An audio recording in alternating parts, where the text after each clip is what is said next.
What's going on, guys? Welcome to Everything Always. My name's Michael Roman, aka Allfires. Now, we're almost to July, which means they're about to start filming on the upcoming Marvel Studios Fantastic Four reboot. Now, alongside a ton of casting reveals that came in the trades over the last couple months that revealed the characters that those actors were playing, came casting reveals with no characters attached, like those of John Malkovich. But now we have a huge update coming from none other than the trusted industry insider Daniel RPK that seems to indicate what the first act is going to be all about for the Fantastic Four, which in turn really adds some clarity as to why we may have gotten so many undisclosed castings and in the last couple of months. We're going to break down this latest scoop, what it says about the upcoming First Families film, and how Marvel Studios is looking to approach the classic Rogues Gallery for them. We're going to break it all down, but first, if you could grab the subscribe button. We do daily Marvel content at the channel, and that's all we do. Everything from official Easter egg breakdowns, trailers, and reviews, to the occasional industry insider report and everything in between. So if that sort of thing's for you, hit the sub button, leave a comment down below. That will automatically enter you to win our ongoing PS5 giveaway. The next one is right around the corner for Deadpool and Wolverine's release next month. Again, all you gotta do is be a sub,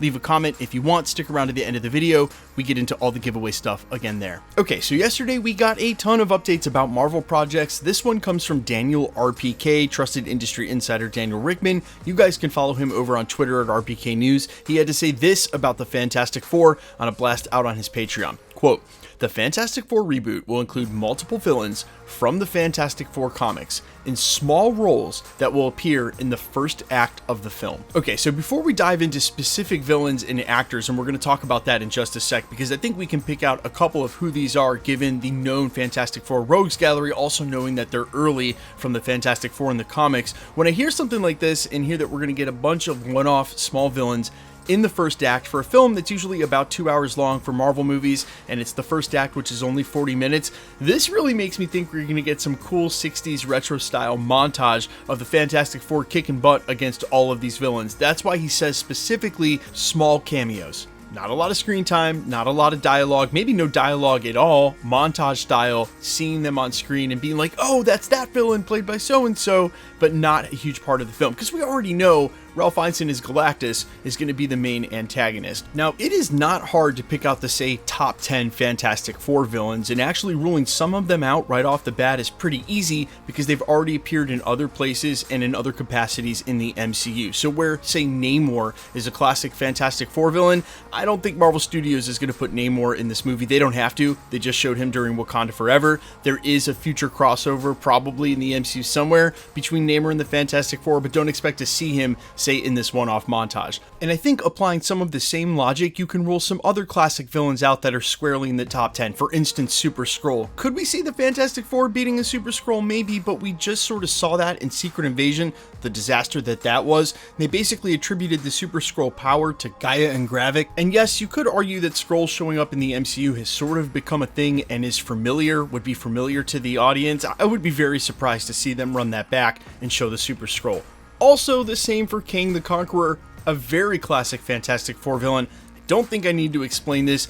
According to some industry insiders, like the one we're covering today, Daniel RPK, we're going to see Kang recast in the future of the MCU, but it is not for this film, so I wouldn't count on seeing Kang either. Now, we already know Ralph Fiennes is Galactus, so that's 4 out of the top 10 right off the bat that we either know will or won't show up in some capacity.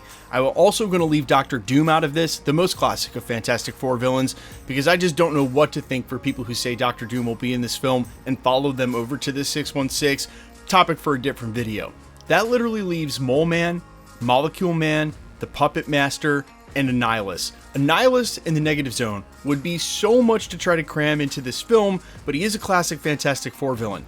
For sure, we're going to see Mole Man and Puppet Master, and that's where I think some of those castings that were undisclosed, like John Malkovich as Puppet Master, makes a 1000% sense for that casting. Quick cameo, one-off, showing the Fantastic Four fighting and defeating him. Easy role for John Malkovich, not a huge commitment. I think you can 100% count on that. The other classic Fantastic Four villain you can 100% count on is Mole Man showing up, and there were some people who supposed that Paul Walter Hauser, when he was cast and confirmed in an undisclosed role, might be playing Mole Man, and if he's not voicing Herbie the robot, there's a good chance that's the villain he's playing. So count on seeing some villains you may never have thought you'd ever see on the silver screen as a part of this first act in the Fantastic Four film. Now, I want to put an asterisk by one that I sort of ruled out in Annihilus, because if you've been following the channel and the rumor mill for what's going on with the plot of this movie, it's been corroborated by several sources now that we should expect to see Franklin Richards and the family of the Fantastic Four during this film.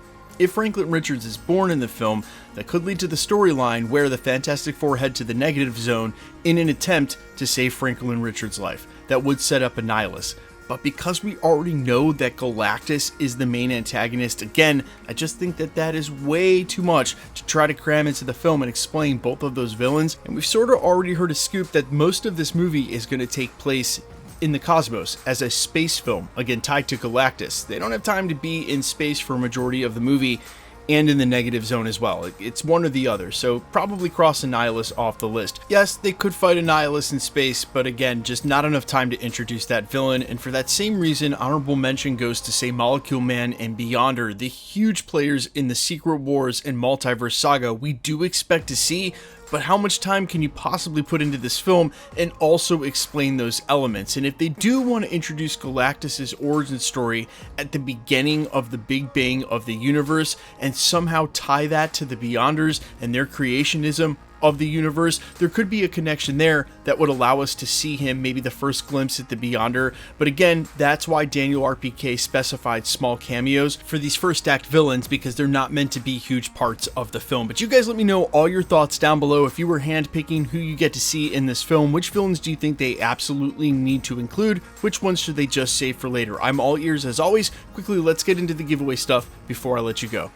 Okay, we're still giving away PlayStation 5s at the channel, and we're just going to continue to do that until the PlayStation 5 Pro or the 6 comes out. At this point, who knows which will be first. Also, when we get a little closer to Deadpool and Wolverine's release, say about 2 weeks out, we'll start doing more regular ticket giveaways for the film as well. If you want to be entered to win for either of those or any of the other future giveaways here at the channel, all the same rules will always apply. Hit the subscribe button because you need to be a subscriber, then leave a comment down below. Because it's truly random, the more videos that you comment on here at the channel, the better chance you have of winning. Please remember that only winners will be announced when there is one, with the comment shown on screen and live with my voice announcing that winner. So if you should get a comment on my YouTube channel, really any YouTube channel, any platform with someone claiming you've won a prize, please remember that anybody can take a content creator's photo, make a new profile, use that photo, claim you've won a prize, and it's all just a scam to get you to pay for shipping. No content creator will ever ask you to DM them on a third-party app like Telegram or WhatsApp. No content creator, point blank, will ever ask you to pay for shipping. So if this should happen to you, although they've left us alone for the last year or two here at my channel, they've been attacking some of my friends' channels in this little corner of YouTube. So if you should get a comment like this somewhere, please report it to YouTube. YouTube is very fast and thorough about deleting and suspending those accounts. And then not only have you deleted that comment for you and other people on that channel, but you've deleted that comment across all of YouTube wherever they've spammed that. You are doing such a community service and really helping everybody out beyond just the content creator who's getting spammed. So if you should get a comment, remember, report it to YouTube. The best way to keep up with the content here at the channel has always been to hit the notification bell with all notifications turned on. And as always, if you liked today's video, I'd appreciate it if you'd hit the like button. My name's Michael Roman. You can find me in a couple of places, Instagram and Twitter at IamFires. You can also find me on Spotify, YouTube, Amazon, Apple, iTunes, wherever you listen to original music under the name Allfires. And while I would sincerely appreciate you guys checking my music out, thanks to those who already have, thanks for your support here at the channel. Stick around, we'll be posting again real soon.